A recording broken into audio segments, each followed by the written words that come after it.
Good evening, everybody, and welcome to another edition of Everyday Conversations regarding mental health.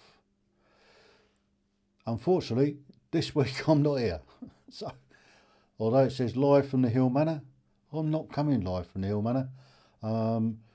Because it's a season to be jolly and all of the rest of it, I'm out this evening. However, what I've done is I've spent quite a bit of time putting together a compilation of some of the guests that I've had on over the last couple of months, looking at the mental health issues that they've been dealing with and how they've been dealing with it and stuff like that.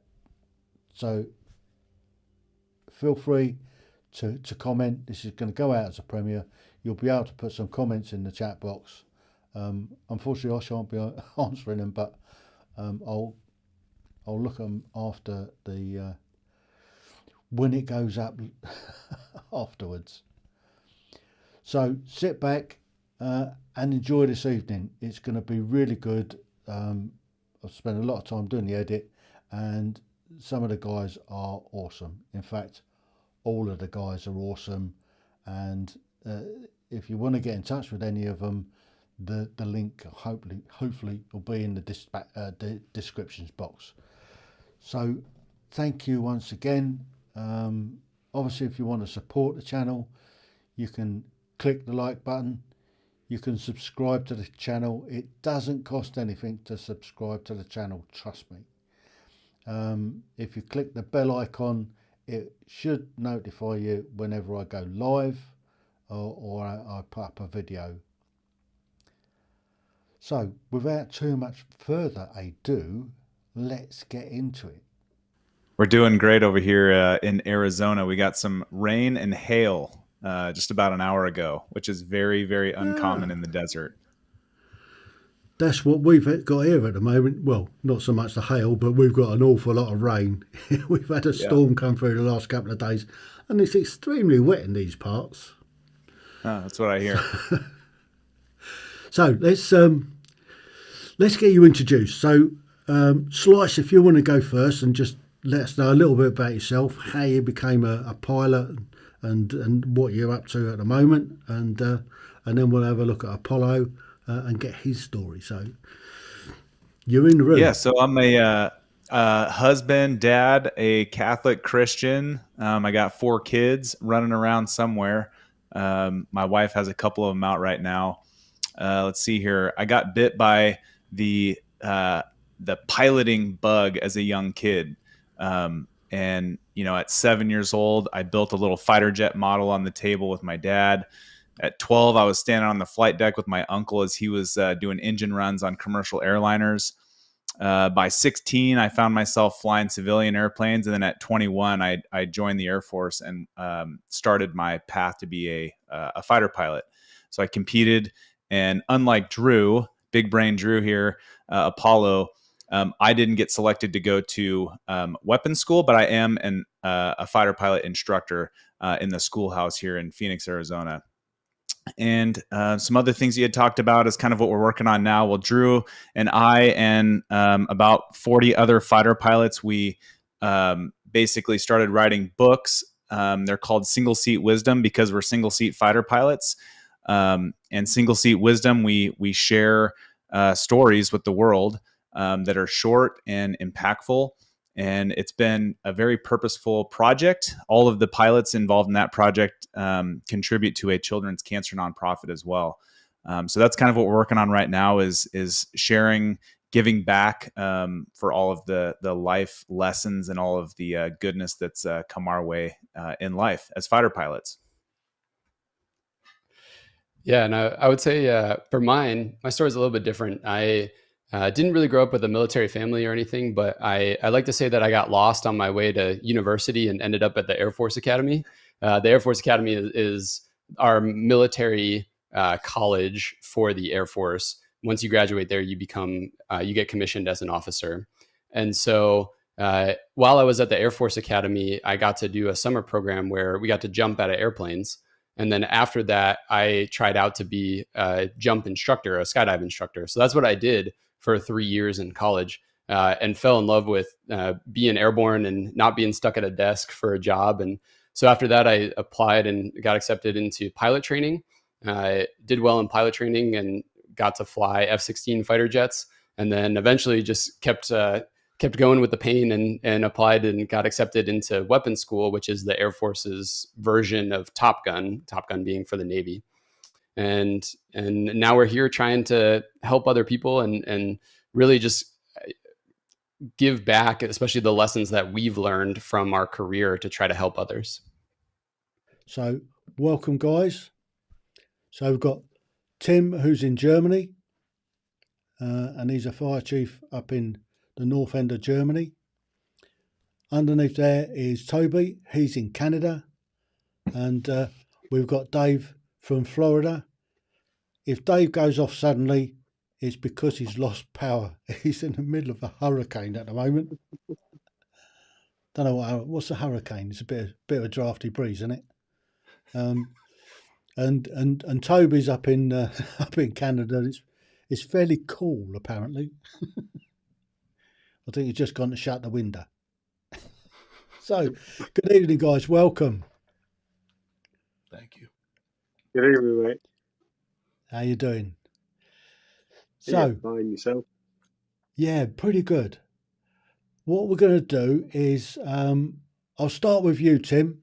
We'll open up the conversation, and what we're going to be talking about tonight is how you guys, as fire department managers, chiefs, look after your guys that have seen traumatic incidents. So you're looking after their mental well-being. So we'll catch you, Dave and Toby, shortly. Good evening, Gary. Good evening, Martin. Good evening. Good evening. So Gary is the CEO of the Service Dogs UK charity, and he's the guy, if I'm correct, set it up in the first place. And Martin is one of the guys that's benefiting from the charity. So, Martin, Gary, if you just want to say a quick hello, and then we'll come to you in a minute, and just let the guys know who you are and what's your background. Hi, Tim, and hello anybody else who's here tonight. Come along to talk about Service Dogs UK and what we do. My name is Gary Bottrell. I am the operations director and founder of Service Dogs UK, and we started this charity in 2015. I'm a veteran myself from the Royal Navy, and my daytime job is as a serving police sergeant on secondment to the National Police Wellbeing Service. Brilliant. How about you, Martin? Okay, yeah, so my name's Martin Diver, and I'm one of the veterans that's joined Service Dogs UK with Ollie. Hopefully he'll join us in a minute. He's snoozing on the sofa. I served with the 2nd Battalion Royal Anglian Regiment, and when I left, I poacher. Yeah, I retrained as a mental health nurse, and I now work in the NHS as a mental health nurse. Done that for about 15 years now. Come across Service Dogs UK about 2 years ago when I started suffering some PTSD, and they have been an absolute godsend in my life. Brilliant. Well, we'll look at your story in a bit. So in the meantime, what we'll do is we're going to drop you down, and we're going to concentrate on Gary for a little while. So thanks, Martin. Poacher. We'll come back to each other shortly. Cheers. This was a news item. There's a little bit of blank in the middle because there's some graphics that were taken out for some reason, but this is a news item. This week we're going to talk bereavement. Tim Heale was a soldier for 44 years. Now he presents a podcast dealing with veterans' issues. His experiences in Iraq and Afghanistan led to him seeking counselling from his GP. I found personally it was a complete and utter waste of time because, yes, the counsellors were really good, but they just didn't understand what I've come through, and they weren't really able to help. That need for specialised help for veterans led to a specific question being added to last year's census. Now the results have been published, we know there are 1.85 million ex-servicemen and women in England and Wales. Crucially, we also know where they live. It's really important to know the number of veterans living in the country so that we know where those people are living, what their needs are, and that the local authorities in those areas can provide the services and meet the needs of those veterans where they're living. When they retire, veterans often prefer to stick to where they've previously been based. It means there's still a support network of former comrades. This group meets regularly near Gosport on the south coast, with its links to the Royal Navy. We walk around towns and things like that, and you bump into people that you serve with and have a good chat and things like that. It is still very much a naval community, this area. But military service often teaches self-reliance, meaning some are reluctant to seek help, even when it's needed. Most people in the military are very proud. It takes a lot of courage to take the first step and step across the threshold asking for help. Once people do, it's absolutely transformational, because we, not just us, but other charities there to help people, and I've seen lives changed in the course of a very short period of time. The message on the eve of Armistice Day: you may no longer be in uniform, but you're not alone. Ian Woods, ITV News. So there you go. Off the back of that, I know of one veteran that we're helping. So it does work. Getting the message out there, it does work, and we are able to look after veterans in our community. And that's what that group's all about. It's all about looking after veterans, not necessarily veterans with problems, but veterans that just want to be part of that brotherhood that we all served. So getting on to tonight then. Right, tonight I've got the founder of this group. I'm going to play you their ad on how they set up and all the rest of it. I think this was off the news, that they had a news piece for them. So this is what they did. Hello, I'm Gary Hart, founder of the Veterans Volunteer Service. I'm here to talk to you about one of our initiatives, the Fit and Feed.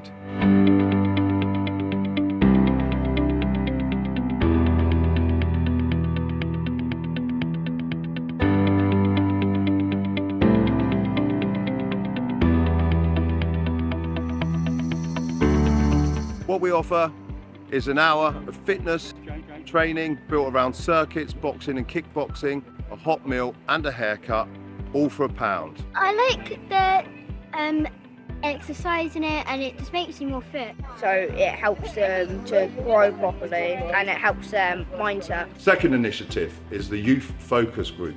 The Youth Focus Group is veterans volunteering their time and their skill sets learnt in their chosen corps or regiments. For instance, car mechanics, emergency first aid, cyber security, and again fitness. This is to make a more resilient community, building strong youths with a sense of pride in their community. It definitely keeps us out of trouble. It's somewhere to go, other than getting ourselves into trouble. My son has been to every single one of these. His confidence has gone through the roof since he started. He's not as shy.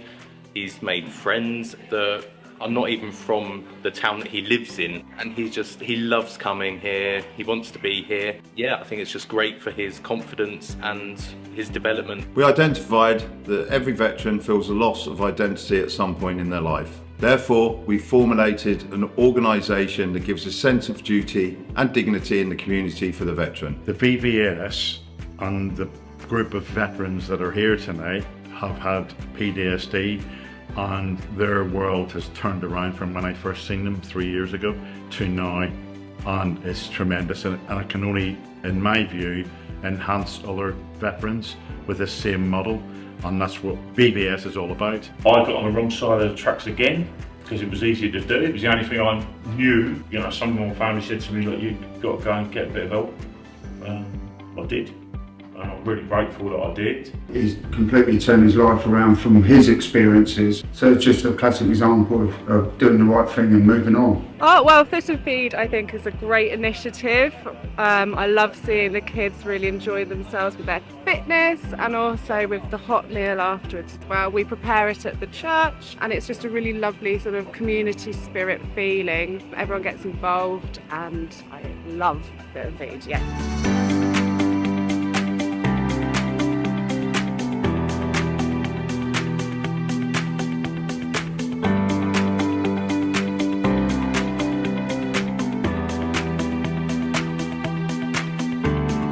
Please support Fit and Feed. Do come along. We average 100 to 120 children each session and it's only growing. If you feel you want a sense of pride and duty within your community again, the VBS are waiting for you to get in touch. Fit and Feed for the future.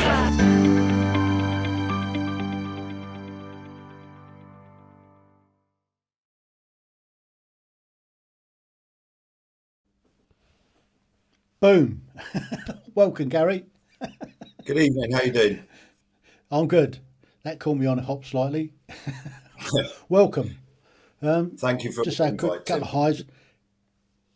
I can see Keith's in and Nick. I also saw Catherine's in on Facebook, but it's not coming through. Okay. But there you go. So we know we've got some people watching. So anybody else is out there watching, if you're watching on YouTube, just pop in a hi in a chat, and if you've got any questions, pop a Q before it, and we'll try and answer your questions as we go through. So, Gary, you set up Veterans Volunteer Services. Tell us all about it. Yeah, exactly. So basically down in Little and I suppose not indifferent to other areas in the country at the moment, we have organisations such as Armed Forces Breakfast Clubs. This helped me in my transition to adjusting to civilian life, really. And I met some great now mates from different CAP badges or units there. And this was very much the first start of what led on to become the Veterans Volunteer Service. The service itself was born from the Fit and Feed that we've done. There's a poverty problem down here in Littlehampton. About 40% of the community are under the breadline. And we took it on ourselves as a duty to not only present ourselves with a sense of duty again, which helps with that lost identity which so many veterans have to deal with at some point in their life after leaving service. But it's also provided like an active role within the community, so a very dignified sense of duty to challenge that poverty. So the Fit and Feed, as you've seen from the video, really was based around fitness, a hot meal and a haircut all for £1. And we started to get lots of interest from the community itself, and then the BBC News, and then other counties and stuff like this. And an incident happened outside the front of the gym where we run a martial arts school as well. And this was local youths and a local businessman, and there was an assault, an attack. And the businessman approached myself and he said, I want to turn this into a positive because the community is very much in need of something that can be good news, even after something as catastrophic as what happened. So what we done was we put our hearts and minds head on, classic hearts and minds, like I'm sure many veterans have seen in all sorts of operations, myself, Afghanistan and Iraq. And we implemented that model in our own community. So we set up the youth focus group. What this is, it's not cadets. It's not a classic youth club where everybody goes to drink fizzy pop and sort of play pool or whatever. We very much look at each individual, at what might be the cause of maybe straying off the path, what their support network is, and how, as veterans and all our learning to do with team ethos, pride, the fact that we can all come from all over the world, all different religions, but we've got the same mantra, and how can we build that to make a more resilient youth in our community. So we call it building a local hero. And if you can do that sort of phoenix from the flames type of effect, that's what got the imagination of everybody from the NHS to the departments of works and pensions that both want to prescribe, public prescribe the VVS. So with the Youth Focus Club, we approached the council. Initially, everybody said, we've tried to implement so many different things, it won't work. We were almost laughed at. Here we are a few months down the line where the full deck of cards of what all the kids that are under youth justice attend our club. They're coming on leaps and bounds. Their characters are changing. They're finding out what community ethos is, being helpful, being polite. It's closing the age gap. And it's also building a respect for veterans that might not be there unless you're involved in an armed forces family or network. So it's really gained legs through that. So it's led to now the Youth Focus Club and Youth Justice asking the VVS whether we would consider, in a big scale across the land, working with Youth Justice as appropriate adults. Okay, because normally this is like letters go out to people in the community. They don't really know who they are. But obviously, with a veteran, you can be easily vetted. You've done your duty. You know you're going to be on time. You know you're going to have discipline, and it just works well. So that's kind of how it's going. From that, we've had people come along that have also asked for overlap work. And funnily, you're down at Fort Cumberland. I was over with Gary perhaps a month ago. Brilliant character, brilliant place. And, you know, he's keen for us to go over there as well. How the VVS differs, it's a veterans volunteer service. So you don't have to be a veteran to join, but you have to want to work with veterans and kind of just go along with our mantra, which is community unity and the importance of a veteran in making that work. Wow. that caught me sideways. I didn't know you got a poacher on. You should have told me. You should have warned me off. Yeah, well, we're not fussy. We'll take anybody. I know. Brilliant. So, Martin, a bit about your background then. Royal Navy. So, what was your trade in the Navy to start with? So I'm Gary, and my background was a communicator in the Royal Navy. So I was they call them ROs. I don't even think that they exist anymore in today's modern Royal Navy. Radio officer. They didn't have banks of strange equipment that you had to plug in and out every day. Now that I think they do it on a computer or a laptop instead. So, I mean, obviously, you're a seagoer as well. That's where so what's RO? Is that radio officer? Radio operator, yeah. Radio so operator. I ended up a leading radio operator for my stalwart service and keeping out of trouble. But I did 6 years, and I had some really good deployments. I was served on a Type 42 destroyer called HMS Cardiff. Went down to the original Gulf War between Iran and Iraq, and where we were looking after the oil interests. It's called our Miller Patrol.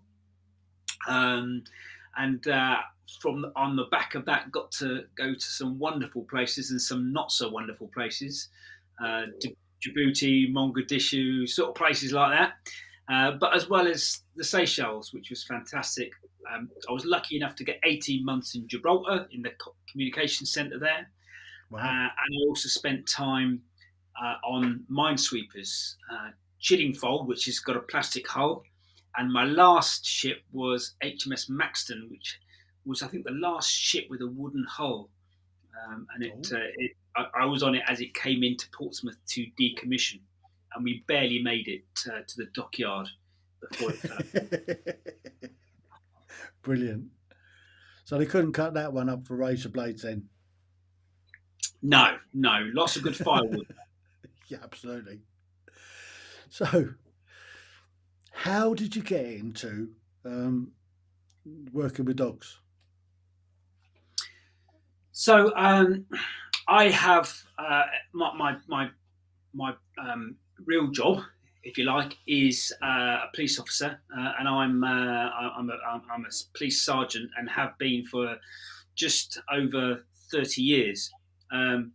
But in 2014, a friend of mine who was also in the Royal Navy was almost killed, dragged beneath a car by criminals, and he almost lost his life. And the result of that was that he developed PTSD, and I found out fairly quickly that there wasn't an awful lot of things that were out there that would support him. So when I went to visit him, I noticed that when this strange phenomena, when he was holding his dog, he'd calmed down. He wasn't sort of shaking, and he wasn't sweating, and his anxiety levels dropped dramatically. So I looked into this, and lo and behold, in the States and the Netherlands, they've got PTSD assistance dog programs to help people with PTSD. So I did the research, looked into how successful it was, and it was very successful in the States and the Netherlands. And I applied for a Churchill Fellowship to go out to visit those organizations, the ones that were doing fantastic work in California, Albuquerque, South Carolina, and Washington, and as well as the Netherlands, to find out about these marvelous programs, get embedded in them, and to bring that learning back to the UK. And luckily, I was accepted, and I got past the interviews, and off I went in 2015 in April. And I was supported by my work. They gave me some additional time off to do this. And then in 2015, we set up the charity. And in September 2015, we had our first 2 veterans. And since then, we've been going ever since. And we've had 35 veterans partnered up with our dogs that are mostly from rescue from the Dogs Trust. And they've had phenomenal success. It's been life-changing for them, and we've found that the people, the beneficiaries, our veterans from the armed forces and the emergency services, have found that they can do things that they previously thought they would never be able to do again. Amazing. So the difference then from the weapons school for the US Air Force, is that different to the Top Gun school for the Navy, for the US Navy? Or is it the same, that the Navy just want to sort of big themselves up a bit more? Yeah, it's the same concept, but yeah, the Navy just like to show off, and they get all the movies and the Hollywood contracts. So it's a similar concept. You are learning how to be the best instructor that you can be, and then when you graduate from those schools, you go back to your units and you become kind of the chief instructor. So you instruct instructors how to instruct. The difference being the Navy version, the Top Gun, is only a couple weeks, maybe I think 6 or 8 weeks. The Air Force's version is almost 6 months, and so it is way more in depth. And arguably way better, but I am biased. So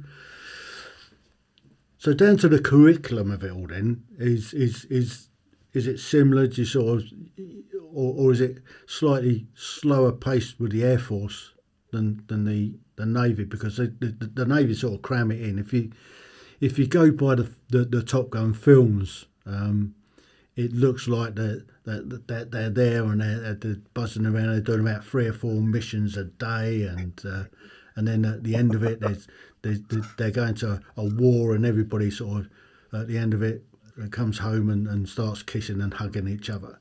I guess with the Air Force, that they take a little bit longer to span it out, to learn a little bit more, to be a bit more clinical, and I guess. There's not so much sort of kissing and holding hands and things like that in the Air Force.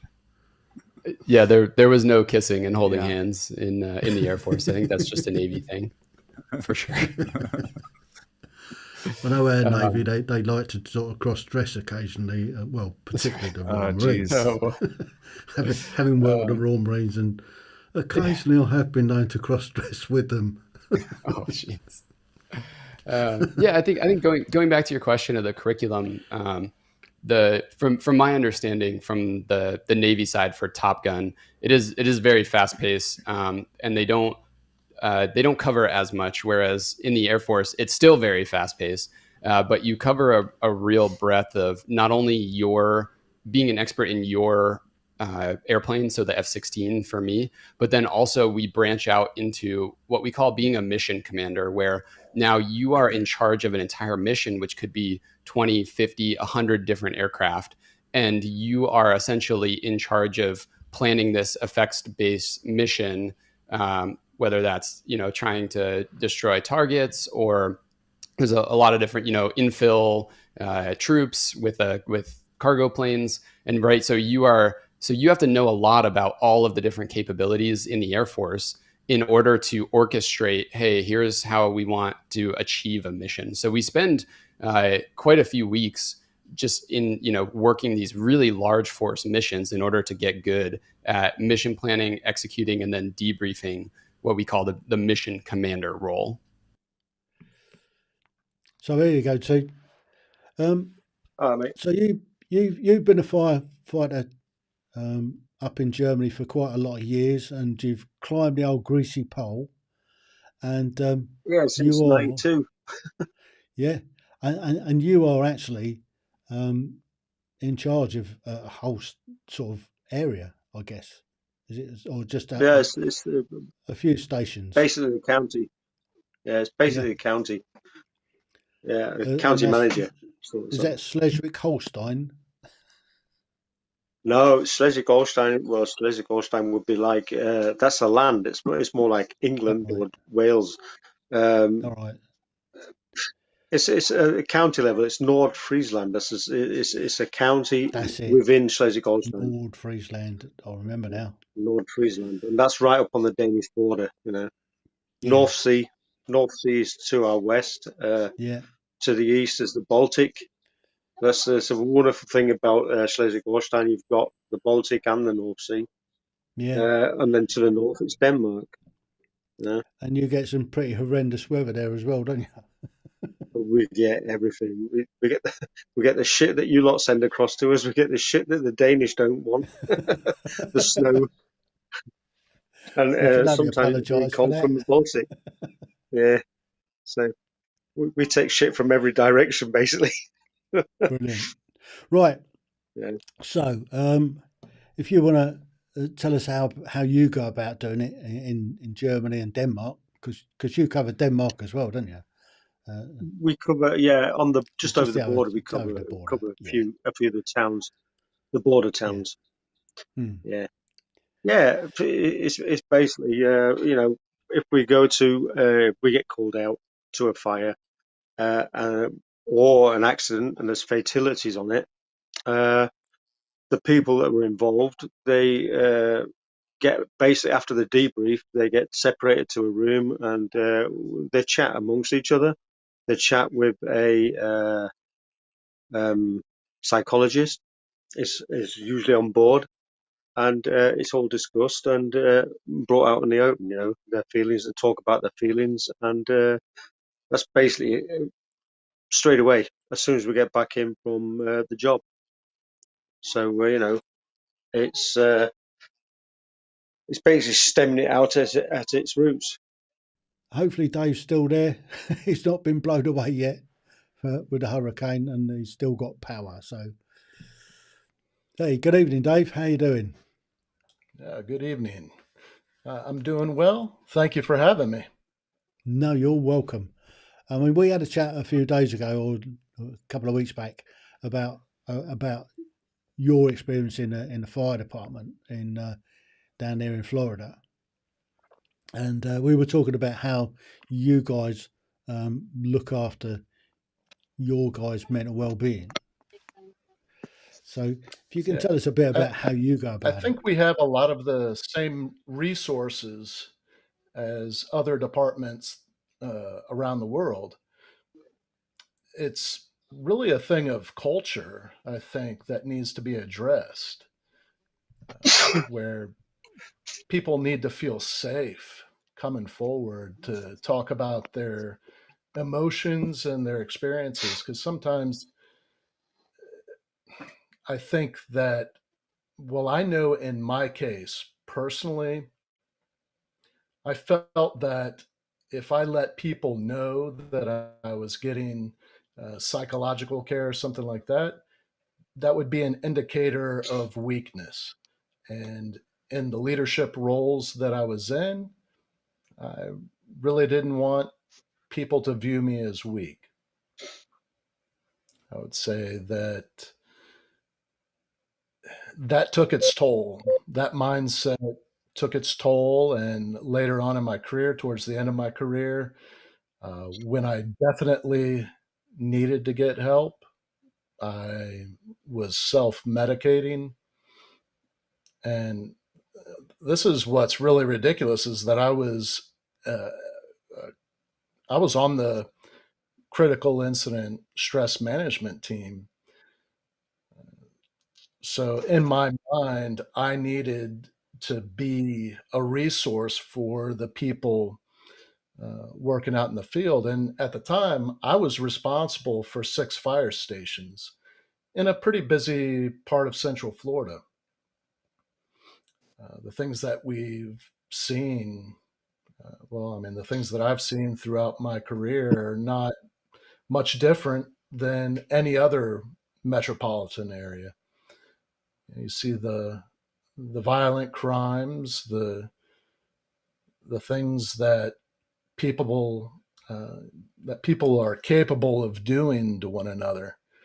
And then, of course, what fire does to a human body, what machinery accidents can do. I mean,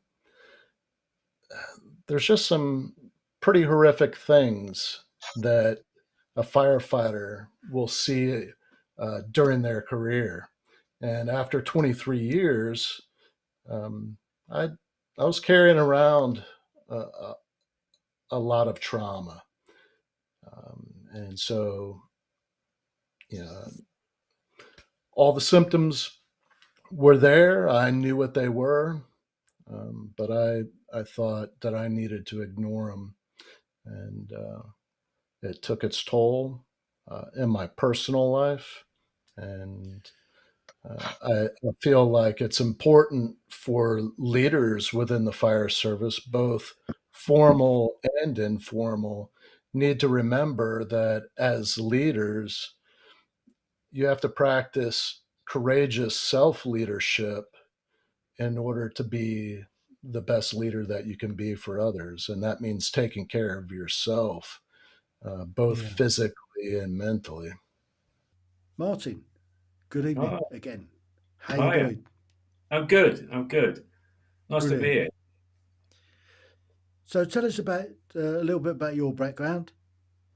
Obviously, you come from the best regiment in the British Army, and You know, obviously the best battalion, of being a course. poacher. Yeah. So yeah, served from 86 to 94 in the 2nd Battalion Royal Anglian Regiment. Did a bit with those. When I left the military, life was pretty mundane, really. I bummed around, didn't really know what I was doing. I knew something wasn't quite right with me because of my experiences in there, but didn't really associate any illness or anything that might be wrong with me. I just bumbled along through life and went from one disaster to another to eventually I sort of met up with another pal who was from the poachers, and his wife was running a nursing agency. And he said to me, "Look, what are you doing?" And I was, well, nothing really. A bit of this, bit of that, bit of the other. And he said, "Look, why don't you try this? My wife's running an agency. Come along and see how that goes." So I worked in a psychiatric unit as a healthcare assistant, really. I did that for a while, kind of hooked from day one.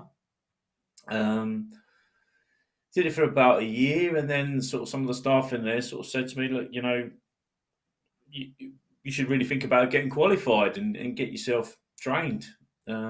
So yeah, I went on an access course for a year and got myself some qualifications to go to university. Did 3 years there, and then qualified as a psychiatric nurse, and embarked on my second career, really, which was in mental health nursing. Did that for quite a while. Been doing it now for about 15 years. There's been quite a few, as you can imagine. It's sometimes very tricky environment to work in. And some of those military skills that you might have had before are really useful in what we do.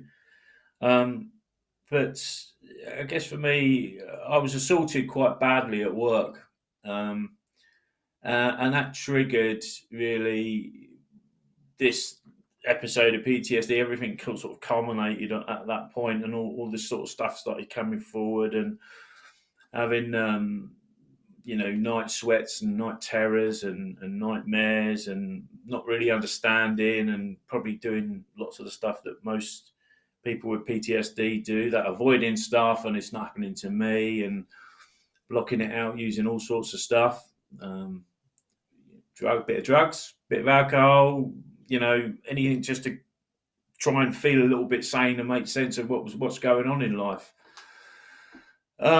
So really, as you can imagine, sort of living that kind of lifestyle is not good. It's not good for you, and it makes the illness a lot worse. And things rollerboard to a massive point where I kind of had a bit of a breakdown. I had to take some time out of work and went away and got diagnosed at that time through the what was known as the Heale service, the Transition Intervention and Liaison Services. They're the veteran mental health services within the NHS, and they diagnosed me with PTSD and tried numerous amounts of medication, which never really worked. A couple of therapies that I had. So one was CBT, and I'm sure most people understand that cognitive behaviour therapy. And then went on to have some EMDR after that.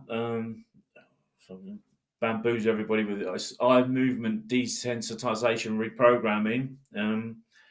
That worked to a certain degree, but I was still not there. I really couldn't connect. I couldn't really stay focused, still withdrawn, wouldn't go out, wouldn't socialise. I had to go to work, of course, but as soon as I'd get in, I'd stay in, and become a bit of a recluse. My relationship broke down, everything went wrong, and then I started to see a therapist again, and she said to me, look, have you heard of this organisation called Service Dogs UK? So I said, well, I had, because I'd obviously seen them around in some of the stuff we do, and I'm an armed forces champion working in the NHS, so I'd met a few of the guys, and I had a rough idea what was going on, but didn't really know whether it would be for me. So it took a little bit of time thinking about that, and then sort of decided, well, maybe it might be helpful. So I took the plunge and made an application to Service Dogs UK. Had an interview, and luckily it was taken onto the programme. It's a very comprehensive interview. It's not. It's a very comprehensive programme, and I think that's a good thing about Service Dogs UK. They really spell that out at the beginning before you embark on anything. They kind of tell you, it's usually, it can be anything up to a year. It can be as quick as 9 months. Depends on the relationship between you and the dog and how things are. We had COVID in the middle of my year, which made things a bit more difficult because obviously we couldn't meet as a group to train, and we had to have individual training sessions and Zoom lessons and sort of meeting up with the dog. The whole process is you don't just go to Service Dogs UK and they go, there's you, a veteran, and there's a dog, and off you go, and good luck, and you come to train, and it's nothing like that at all. You go along after you've had your interview and you're accepted, and they make you understand that Service Dogs UK make you understand that it's a commitment and it's a long haul. It's not a walk in the park. So you go along. Really, I went along on my first week, and luckily my Ollie was there. I met Ollie on that first session, and really and truly fell in love on that day with him.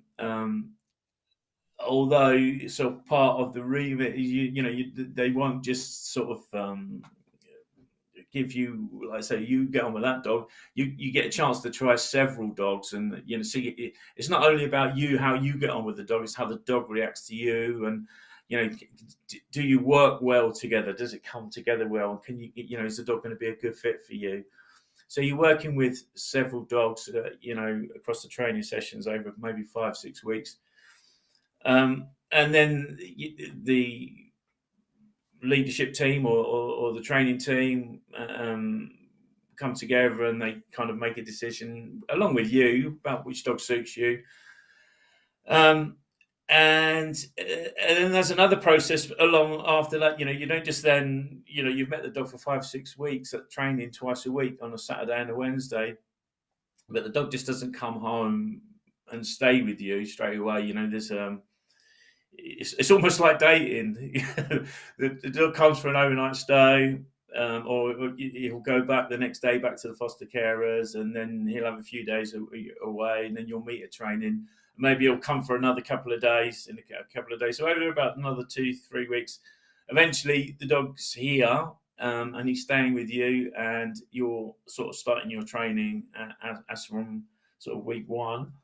But what's really good about that for the dog is sort of, he's got used to being here. He's not just plonked in here. He gets used to the environment. He gets used to me. It gradually, slowly becomes his home, like it's my home. They got a fantastic strap line at Service Dogs UK. It's saving 2 lives at a time. Obviously, it's his. He comes from a rescue situation. He comes from the Dogs Trust. And me with my PTSD, and come together and hopefully work well together. And well, we did. Luckily, we trained really hard. The training is fantastic. It's really difficult. He's a dog at the end of the day, and some days he wants to be Ollie, and some day he wants to be an assistance dog.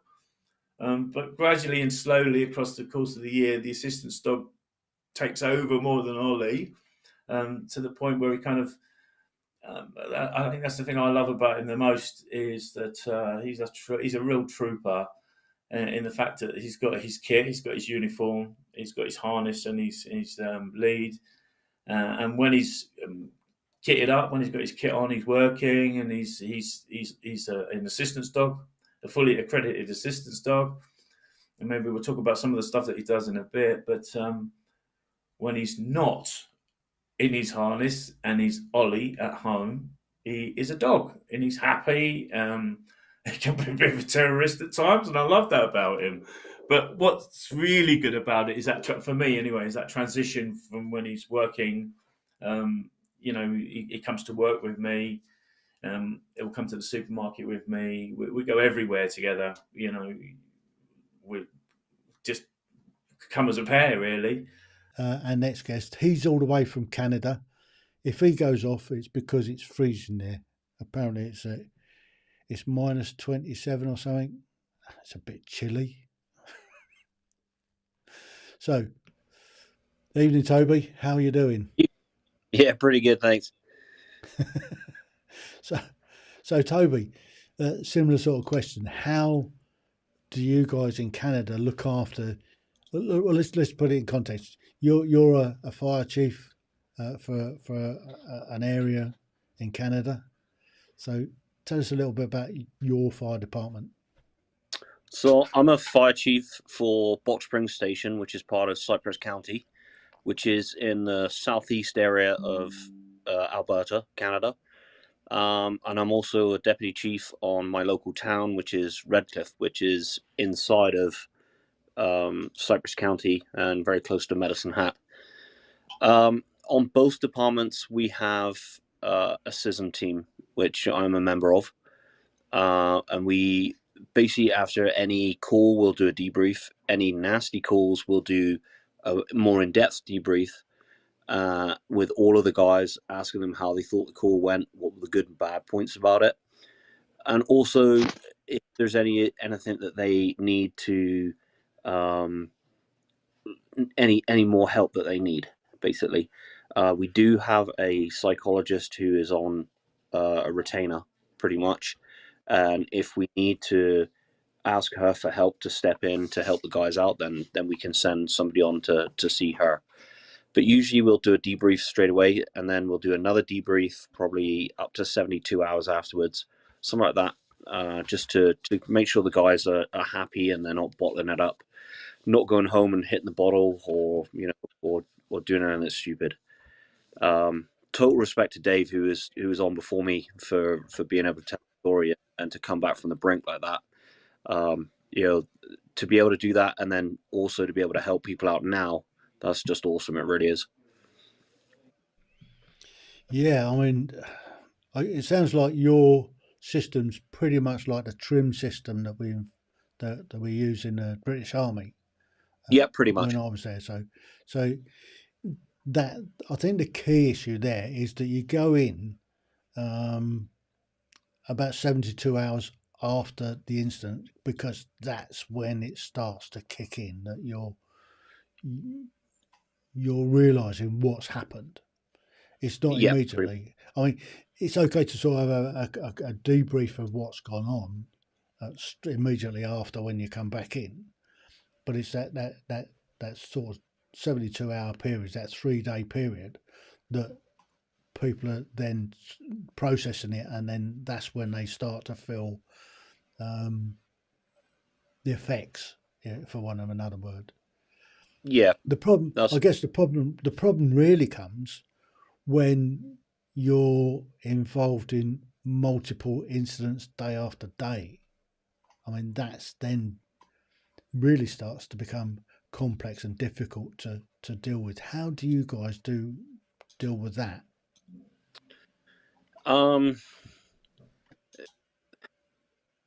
With that one, you're right, it is a lot more difficult, and we just have to take each incident as it comes, break it down, and then come back and revisit that incident 72 hours after. And if there's another incident the day after that, then we break that one down the next day, and then we come back and do it that way.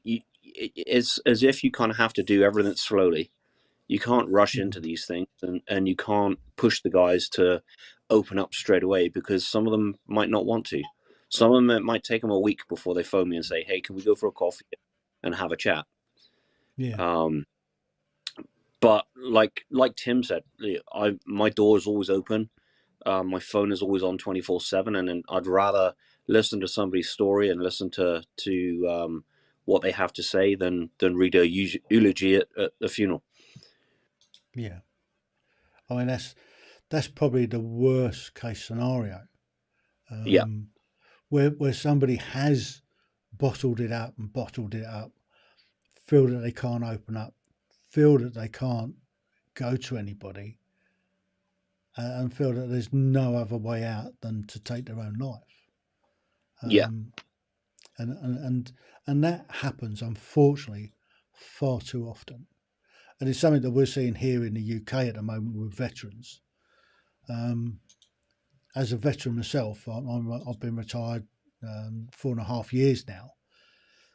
For me, it was about 18 months or so after I'd left that some of the stuff that I'd done had finally hit home, and I had a bit of a wobble. And I went to the doctor and sought some professional help. It's a different story altogether, but I got some professional help, although it didn't help for me because they were civilians and they didn't understand the military side of what had gone on with me. So, but I managed to talk to some friends and got myself sorted out, and I'm fine now. But there was a time I had a little bit of a wobble, and and now I'm hoping to be champion this cause, that it's really okay not to be okay, and there are plenty of people out there that are only too willing to talk about it and help. So there you go. So the complex stuff, I mean, I saw it in Afghanistan, particularly on my middle tour of Afghanistan in 2006-7, where we were almost constantly in some sort of contact on a daily basis, and the trim process hadn't started fully for the army then, but the Marines were using it, and I was in 2009 when I went back. It had been taken up. The army was starting to bring it on board a lot, but I was deployed out with 3 Commando Brigade, and I was in a forward operating base just outside of Sangin, where there'd been an incident, and I was there when they brought in the trim team, and to see it firsthand in working. And then later on, when I left Afghanistan and I left the job I was doing, and I went to be a welfare officer, then I took over as the trim coordinator for the garrison, and we had a good time. I mean, I got lots of guys involved with it and bringing guys on board to do it. So that process, I think, does work. It does work. Unfortunately, like you, I did 12 years in the military. I did 5.5 years in Northern Ireland and saw some pretty nasty stuff out there. And at that point, the same kind of thing as you had. They just had civilian doctors that would look after you, but didn't quite understand what you were going through. So the same as you, it didn't really work with me either. But I left in 2008. And by 2010, my own corps, the Army Air Corps, they actually started doing more and more for guys with PTSD and with problems. And now it's something that is pushed harder than what it was before. There's a lot more guys there willing to listen, willing to talk, share their experiences. And then in the fire department myself, I had a wobble about 2 years ago after we had 3 fatalities in 1 year, and it just all built up and got to me. And I went and saw a counsellor and just talked it through with her, and she, and now I'm a lot better, and I'm a lot more able to help other people. But it wasn't until I shared my experiences with everybody else on both my departments that other people were like, well, if you can open up and you're the chief, well, then I can open up, and I'm only been on the department a year. So that analogy of it's good to talk, it really is good to talk.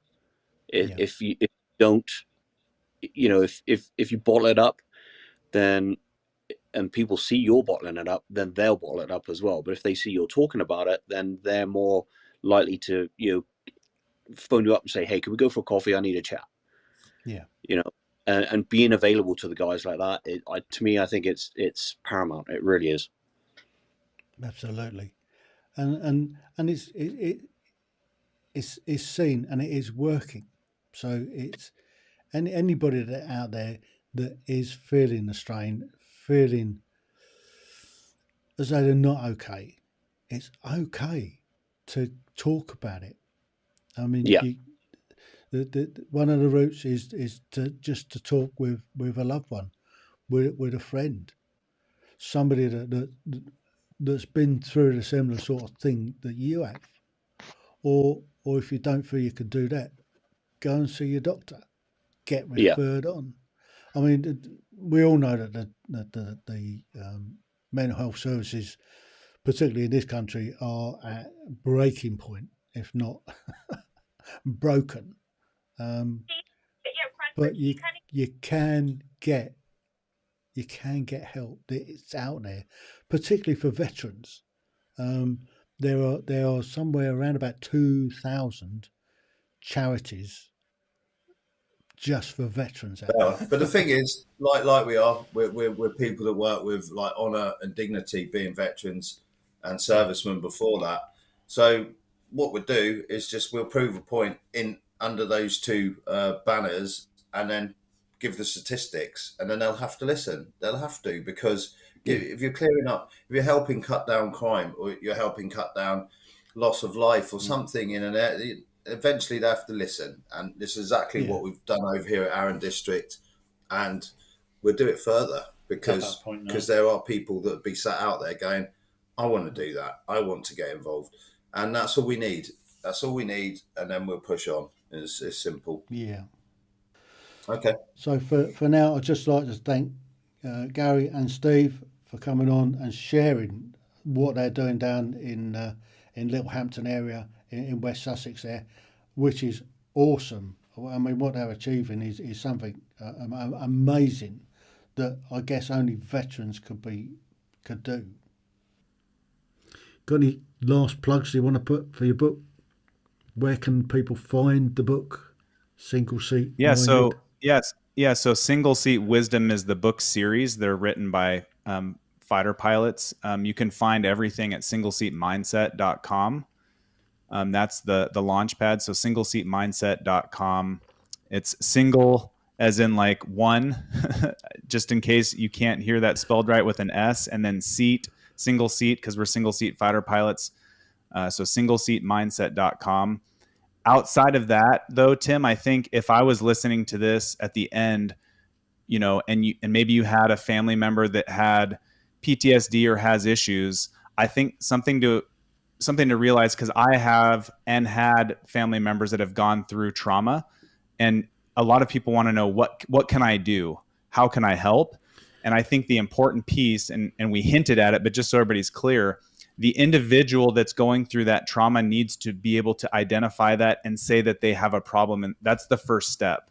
And that is usually the most frustrating step. But if that person can say, like you said earlier, right? Like, it's okay not to be okay, or just to say, hey, I'm not quite right. I'm at 70% right now.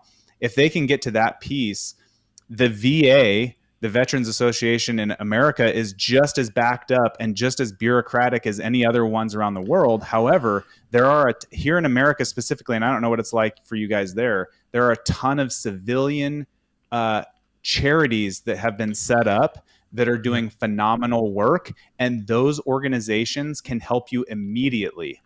So I would say, if the first step is the person can go, I have a problem, or I'm just not quite right, and you can voice that, then people can start going, well, hey, can we feed you this? And I would look, especially in the US, I would look for civilian organizations for help first, because a lot of them are chaired, founded, and run by veterans that have already gone through all of that stuff. And they know the VA is broken. They know it's backed up, and they know that you're just another number. So I would say, to give hope for people that are looking for help, look elsewhere. If you get a 1-year date in the future, don't lose hope.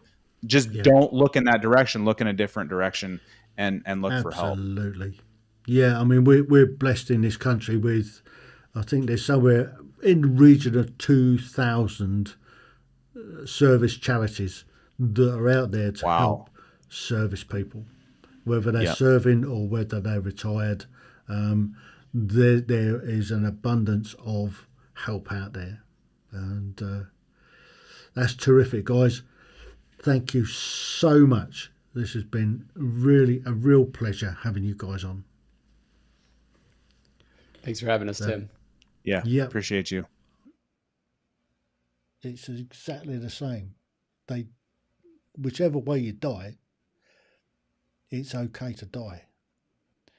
But if you're looking for help, rather than go down that route, seek the help first, because it's there.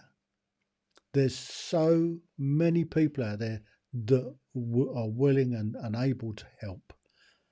So you don't need to go down that road. And if you just keep bottling up, turn to the bottle, sooner or later you'll break. And before you break, identify that you've got a problem, and then look at ways that you can deal with it. And I think we'll all agree on that the sooner it's dealt with, the easier it is.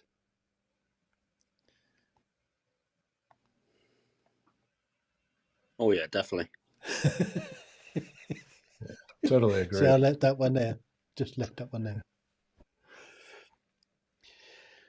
So, guys, we've had a pretty good chat, and I'm noticing that there's an awful lot of lag going on here at the moment. Yeah. I think my internet's playing up, and I know Tim's is playing up. So it's a bit slow. Yeah, I know, and there's definitely some lag. So what I'll do is, we normally go for another quarter an hour, but I think I can just see got it when I'm chatting. Yeah, I can see it just when got I'm a red chatting line at the myself, my own picture. It looks like a Chinese movie. Yeah. My lips are moving about half an hour before I say the words. I know.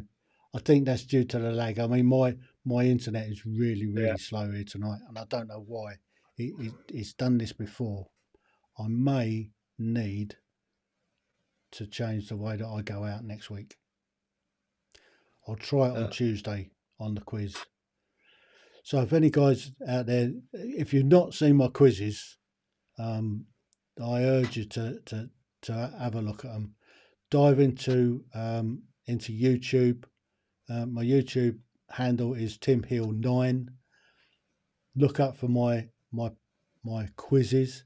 I did an awesome one on Halloween last week, followed up by another brilliant one on Tuesday. I've got another brilliant one coming this coming Tuesday. Have a go at the quizzes. The questions are relatively easy.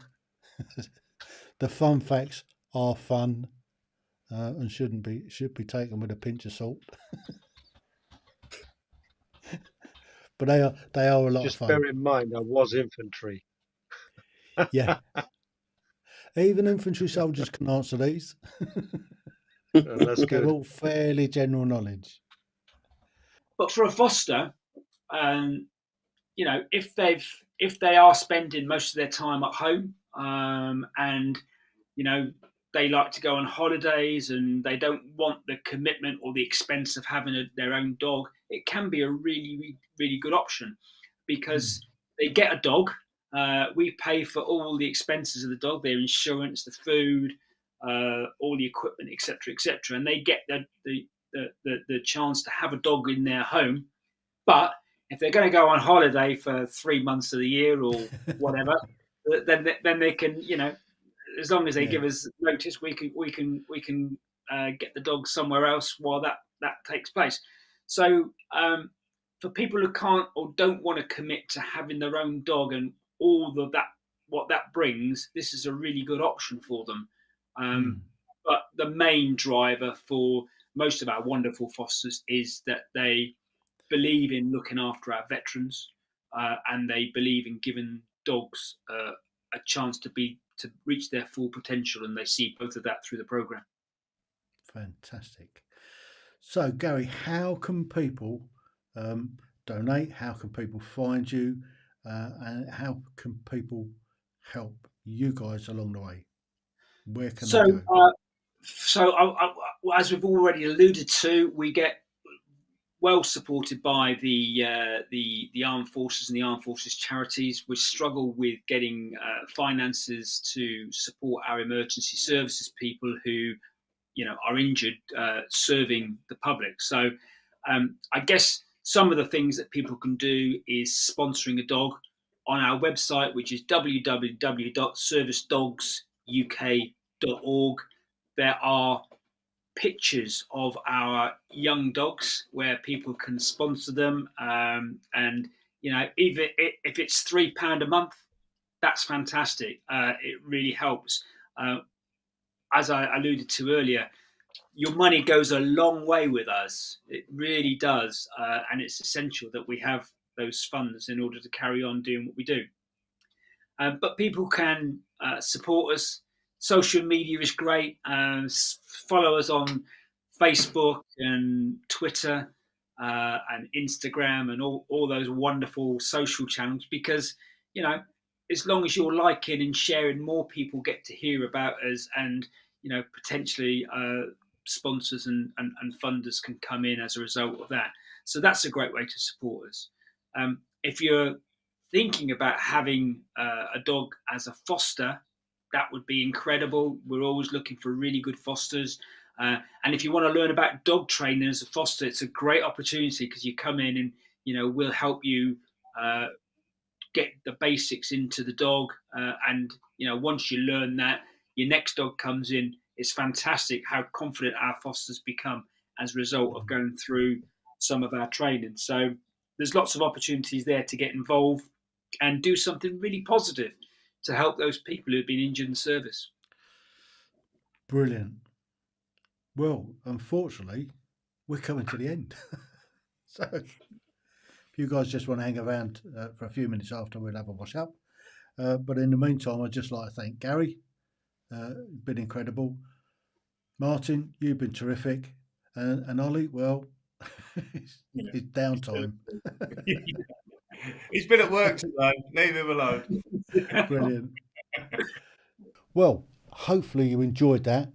It's just a little look back of some of the guests I've had on over the last couple of months. I think you'll find that they're all awesome. The firefighters, the fighter pilots, Gary and Martin from Veteran Dogs UK, Service Dogs UK, and Gary from the Veterans Volunteer Service down in Littlehampton.